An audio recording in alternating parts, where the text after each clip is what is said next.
Hello and welcome to a new episode of Die Kulturmittler, innen, the IFA podcast on foreign cultural policy. My name is Amira El-Al and I'm very happy that you're joining us again. 2 years ago, Ukraine was invaded by Russia. Since then, the focus of the news has moved on and the war there is no longer reported on every day and with the same intensity as in the beginning. One group that is keeping a close eye on the war is the Ukraine 5 AM Coalition. This is an association of over 30 Ukrainian NGOs that document war crimes in Ukraine. The coalition is being honored for its work with this year's IFA Award. The IFA Award, IFA Institut für Auslandsbeziehungen, recognizes the contribution of individuals and institutions to fostering transcultural relations through their social, socio-political, or artistic work. Today, we are talking to Nadia Volkova in this podcast. She is a lawyer and the director of the Ukrainian Legal Advisory Group. This group is part of the 5 AM Coalition. She worked together with Amnesty International to combat human rights abuses in Ukraine, Russia, Moldova, Central Asia, and South Caucasus. She prepared court applications and represented victims of human rights violations before national courts and to the European Court of Human Rights. Welcome to the KulturmittlerInnen, Nadia Volkova. Thank you. So the Ukraine 5 AM Coalition is a coalition of human rights organizations that collect and document war crimes and crimes against humanity committed during the armed aggression in Ukraine. Can you explain what crimes count as war crimes? Well, yes, of course. The main sort of guiding document on what constitute war crimes against humanity, and crime of genocide, and also a fourth core crime is a crime of aggression.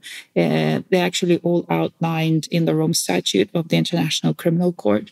And those are the crimes that we at the coalition document and are hoping will be prosecuted by national and international courts. So what happens with the documented crimes and how difficult is it to bring them to justice? Because you said you hope to bring them to the court. It's very difficult. Those are the crimes that are the most complex crimes. They're also called core crimes or atrocity crimes or grave international crimes. They are the hardest to prove. They are the hardest to collect the evidence of. There are a lot of complicated procedures and rules of evidence that apply. So it's a very sort of long game, if you like. It's going to take decades to counter the consequences in terms of, justice and accountability when we talk about this war. Have you already brought crimes to the courts or not yet?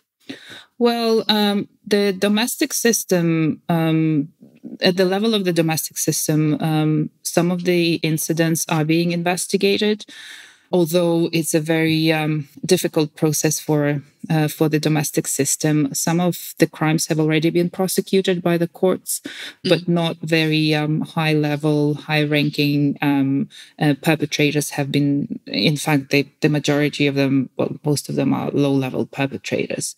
In terms of the International Criminal Court, has also opened the investigation into the situation in Ukraine in 2022.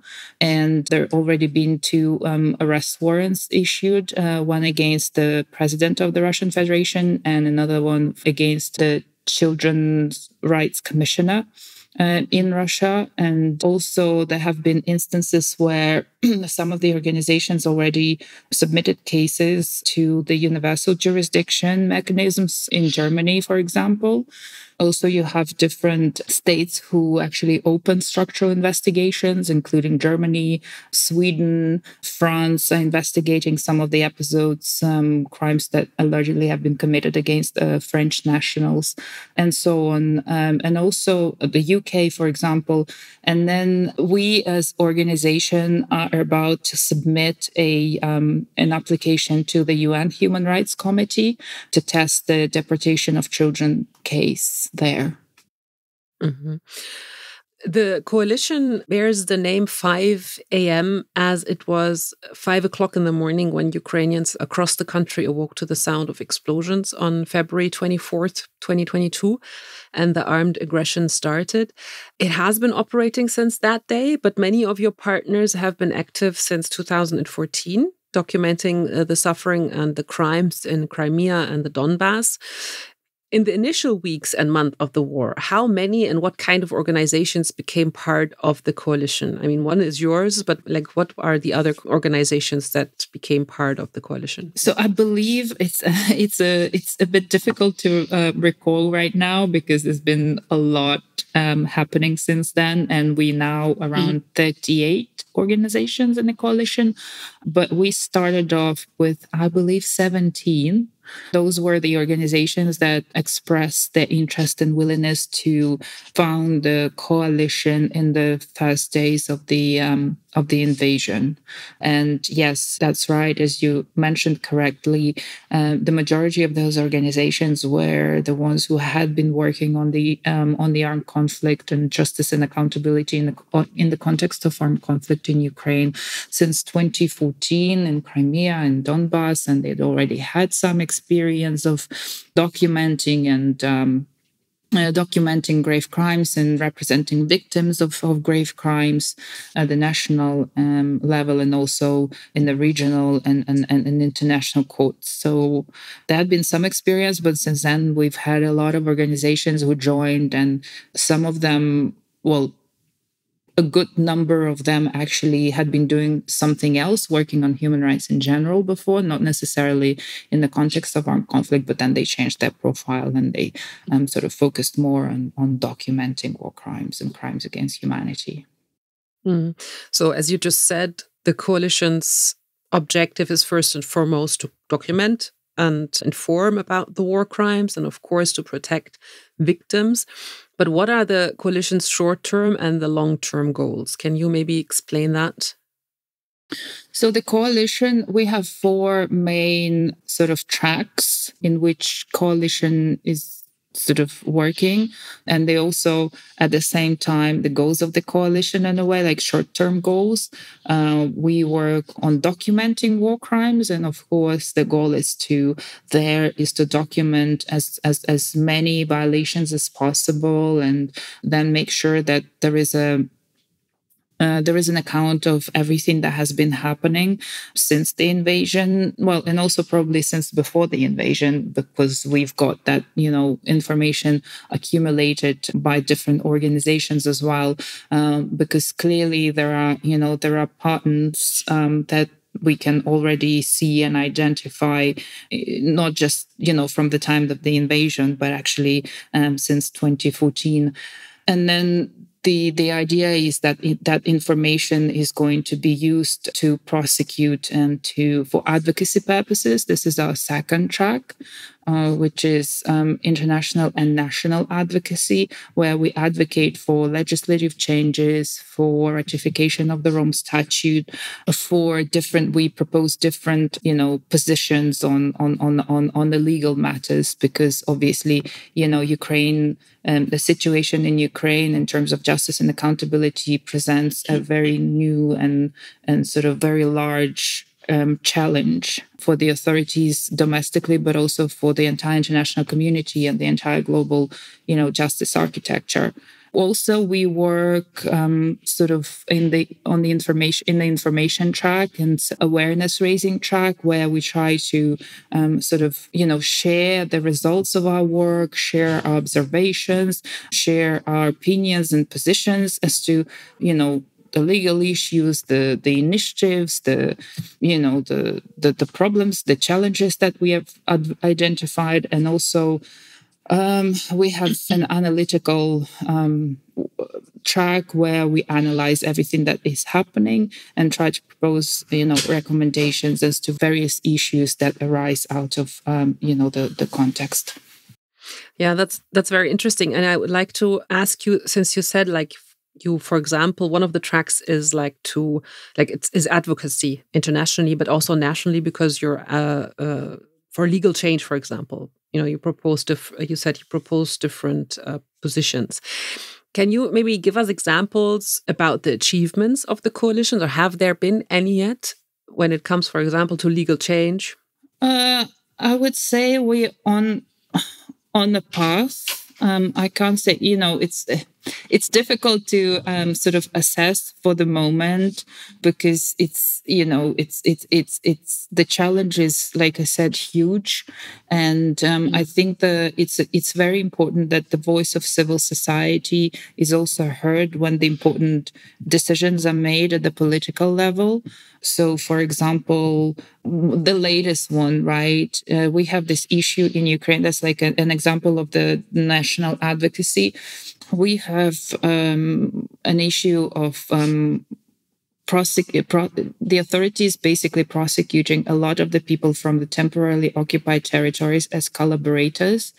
And those prosecutions are not necessarily based on quality investigations.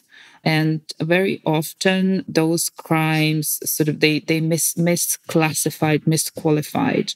And in that regard, we're trying to make sure that whenever people are prosecuted for crimes or alleged crimes in the context of armed conflict, that those prosecutions and trials are fair, procedurally fair, and also from the standpoint of fair trial rights.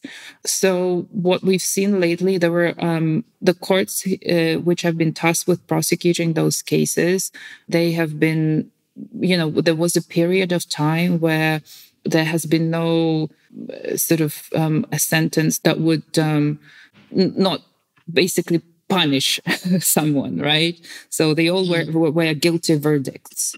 But what we've been advocating against that. We've been advocating for quality trials, as I mentioned, and in the past year we've seen a drop in the number of guilty verdicts. And we consider it in the circumstances a good achievement, a tangible one. That's one example from the domestic advocacy. From international advocacy, I guess we can consider a good result the fact that a 5 a.m. coalition is a coalition of organizations whereby a lot of the international stakeholders consult with.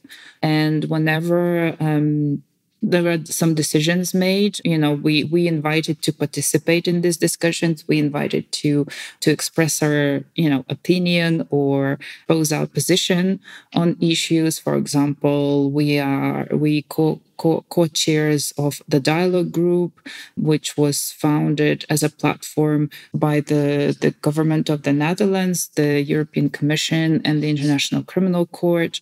We've also been advocating heavily for the ratification of the Rome Statute, for instance, by Ukraine, because it has been a long-term problem of Ukraine. And I think we haven't gotten there yet.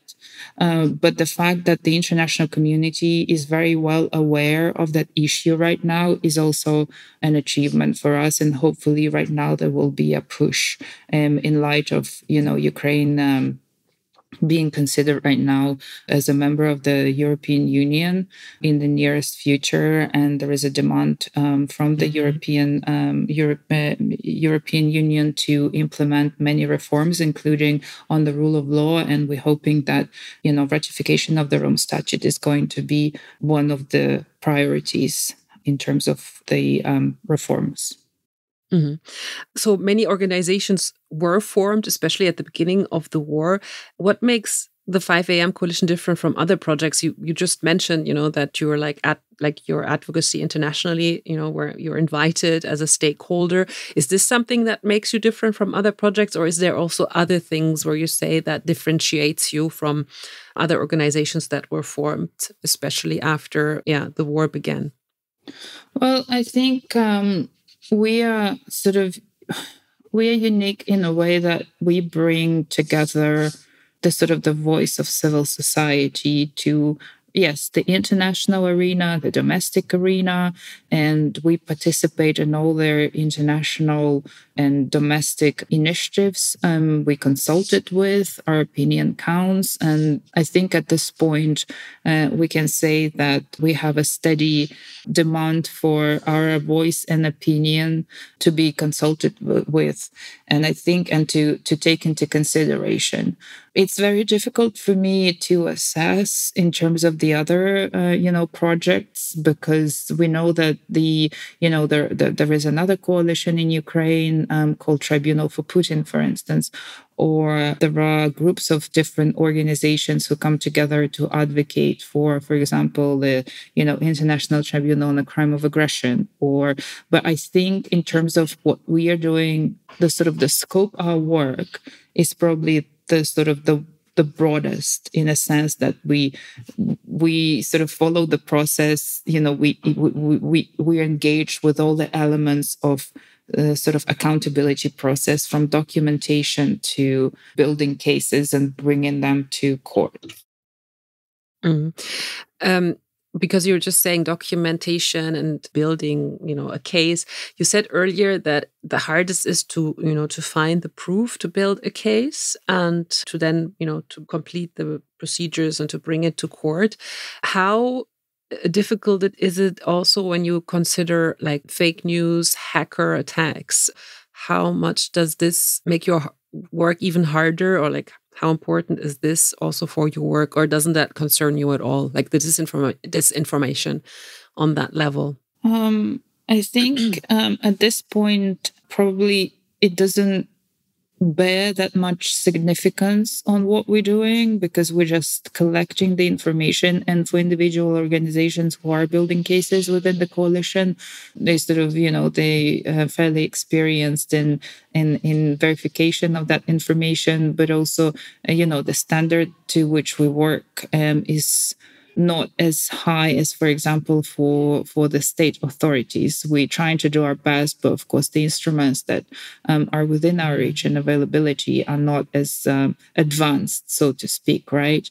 But obviously, we are aware of the standards, and we're trying to adhere to the international standards. And when we documenting, collecting information, and then processing, analyzing it for cases, for example, if the information comes from an open source, we know that, there is a Berkeley Protocol standard, and we need to properly archive this information, to preserve it properly, then to verify it and verify from various sources, not just, using the internet tools, preferably corroborate this evidence. So there are many ways in which we can be creative. But like I said, obviously, because we are submitting this information to courts, obviously they would need to then evaluate and assess, the quality of this information, the sources of the information, and so on.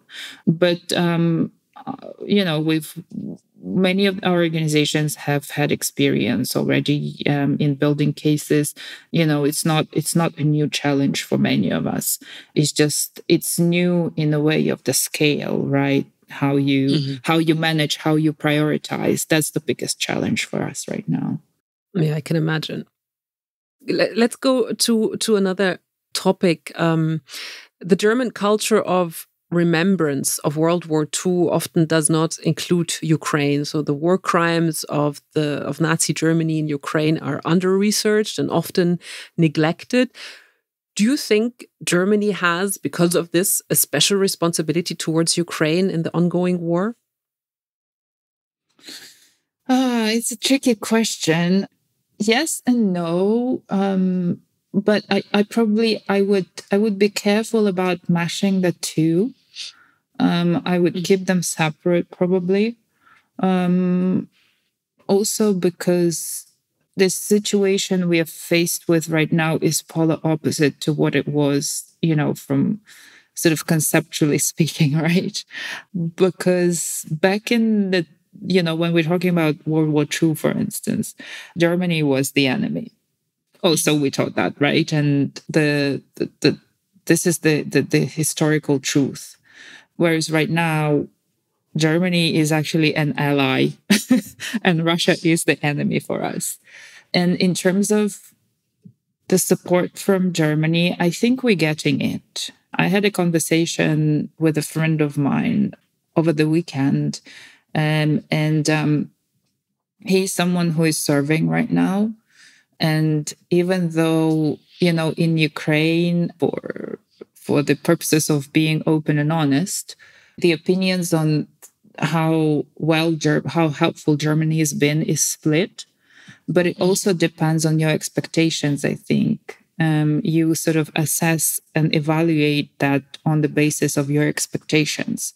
So there are groups who think that the international community owe us because we're in Europe and we are, that's one of the opinions that we are defending the entire Europe, not just our country, which may be true to some degree. But then also, for us, it doesn't really matter. I mean, we should be grateful for any of the help that we're getting. And I think it's important that we acknowledge that we are not left alone, that we are being supported, including by Germany, to however, extent and degree is possible, I guess, And in that regard, I think we okay. Yeah, but it's interesting that you say that because, you were talking about what expectations one has and, to acknowledge that one is helped and to be thankful for that. But if we talk about expectations and maybe look into how countries are supporting the Ukraine across Europe, countries such as Estonia and Latvia, who are, of course, much smaller than Germany, support the Ukraine the most if we take into consideration the commitments as a percentage of donor gross domestic product, the GDP. Their support is over 1% of their GDP, whereas Germany's support amounts only to 0.27% of its GDP. So considering, maybe also the responsibility, maybe the historic responsibility, but also like how important, as you said, the Ukraine is defending not just the Ukraine, but also Europe as a whole. So how would you feel about the support or assess, Germany's position when you see these numbers? I mean, you think, again, it's a matter of expectations, but you think it's enough what Germany is doing when you consider its strength, economical strength? Yes, I understand. Well, I'm not the best person to probably assess from the political and economic perspective, but I can only speak from the standpoint of what Germany can do in terms of justice and accountability, because obviously, overall, following the World War II experience for Germany, is gone through transitional justice process, successfully compared to the other countries. You guys have built that experience. You know what that means to prosecute people for atrocity crimes. You have a very one of the exemplary legal systems in Europe, at least. And I think that it would immensely help Ukraine if Germany stepped up on that front, on justice and accountability. The reason why I'm saying that is because, for example, we have submitted a case together with our German partner organization to the German federal prosecutor, and that case was about sexual violence in Kiev region. And basically, it's a case where you have, all the requirements for the German federal prosecutor to open an individual case were met, but they decided not to do it. Based on which reason? Based on the fact that basically there is very little prospect that a perpetrator will turn up or perpetrators will turn up in German territory and they will be able to successfully execute an arrest warrant should it be issued.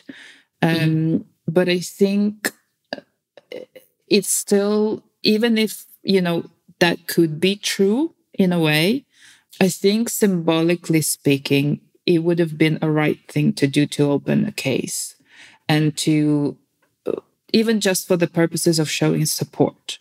That's the kind of support that Ukraine right now needs.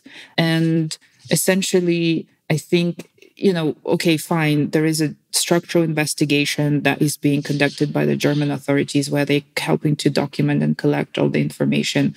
But then it's not clear where they're going to pass this information to, what's going to happen with it if they're not going to prosecute it themselves, because, that reasoning can be applied to every single case in a way. So that means what then for there's no clarity, there's no understanding. And I think, like I said, for the sake of symbolism, for symbolic support of Ukrainian justice processes, that would be important to review and reconsider that decision. That would have been, a real show of support in the sense right now, and it would have been really important for at least civil society and as well for the victims, mostly for the victims. Yeah, I totally understand that. And it's very interesting that you say that, that how important symbolic support is, because maybe some people don't understand also the importance of that. And since you were talking about this, how can civil society help your coalition? I mean, how can, or even individuals and organizations support the work of the Ukraine 5 a.m. coalition? Even if it's just symbolic, as you said, and how important it is? Yes, well, I think from our experience, we have been getting great support already from our partner organization in Germany, who we've been working on cases together. And I think, generally speaking, from the civil society, even like in the context of other building international mechanisms for Ukraine to bring the perpetrators justice, to advocate on behalf of Ukraine in different international fora, they have been doing it. And I think my advice and my sort of expectation would be that they will continue to do so until we actually get good results. I'm sure they will. But if you say advocate on behalf of Ukraine, like what kind of support would help you the most? What we say?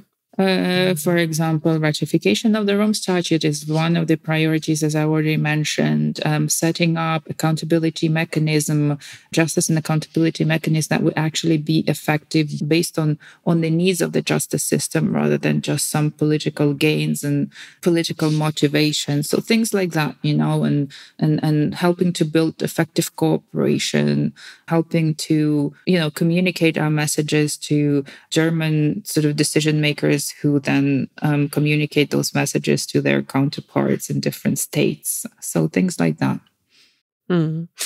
You mentioned earlier the case that you brought to Germany of gender-based violence. I mean, gender-based violence is an issue in each conflict, I guess. What kind of role does it play in the current conflict, in the war in Ukraine? Well, it's a bit of a difficult question because we, the 30% of our territory is occupied right now. So that means that we have no access to those territories. And that means that we don't know what's happening there. So it's very difficult to assess the extent, the scale of that crime.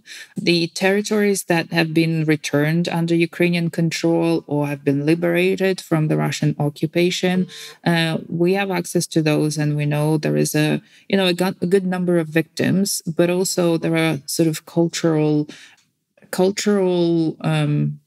specificities whereby not many women are willing to come forward and to fight for their rights because, well, first of all, like I said, it's a cultural thing, but also the fact that they don't understand what to expect. Like they would have to relieve their trauma, but then what for? To what end? And I think, it's an issue at the domestic level also because, well, first of all, our capacity of our domestic system is not that great. In fact, it's very bad. That's what I'm trying to say. And also the outreach is non-existent as well. So it's only because of the civil society that these people have a chance to find out how they can fight for their rights if there is an interest and willingness to actually fight. Mm. But I guess it's always a difficult thing for women to come forward when they have experienced gender-based violence. I guess it's not just a problem in the Ukraine, but like international conflicts, a problem. The coalition frequently collaborates with the international audience as well. So what are your key messages to this audience? And do you think this message comes across? So we've had this issue of the international experts coming into Ukraine and trying to assist, for which we are very grateful. But unfortunately, the majority of international experts who are being deployed or by the governments who are doing it out of their own volition, they come in and not necessarily submerge themselves into the context. So, especially in terms of the, specificities of legislation and sort of, the cultural and mental background of the country, and just because they've had an experience in another context, they think that they can come in and magically, suggest and propose a solution. It doesn't work like that. Is that what we're seeing right now? In order to give a tailored and effective advice, you have to understand the context within which you're operating and working with. And my advice would be to actually understand, study, learn, and understand the context before you come in and take on the responsibility of, being a guide or giving advice and counsel on the specific issues of justice and accountability, especially, if you're working with a domestic context. And also, I think it's very important that the international community is firm in their sort of demands and expectations of Ukraine. Because, for example, we know that Ukraine asks for quite a good assistance, but on the other hand, we're not willing to, for example, take an important step such as ratification of the Rome Statute. So international community, for example, could insist on that, and they could be firm with that. And, there are different instruments to impose that obligation and to make sure that it's implemented. So by Ukraine. So I think in things like that, I think it's really important that the international community sort of stands firmly on what's important, on the justice, accountability related values, and that Ukraine also adheres to them. I guess this is a very good way to end our conversation. Thank you so much, Ms. Volkova, for taking the time to talk with us today. Thank you. That leads us to the end of this episode on Ukraine. If you enjoyed it, please feel free to recommend Die Kulturmittler innen to others. A year ago, we published 6 special episodes on the war in Ukraine. Among other things, we talked about social media during the war, sanctions, and the cultural scene. You can listen to these and over 60 other episodes of Die Kulturmittler innen wherever you get your podcast. We're available on all common streaming platforms. And you can also subscribe to our podcast there. And that way you won't miss any of the upcoming episodes. You can find even more information about the Institut für Auslandsbeziehungen and the IFA Award on our website, ifa.de, and our social media channels. For example, on Instagram as @ifa.de and on LinkedIn as IFA Institut für Auslandsbeziehungen. If you have any questions or comments about Die KulturmittlerInnen, please send us an email to podcast@ifa.de. With that, I say goodbye. My name is Amira El Al. Thank you for listening.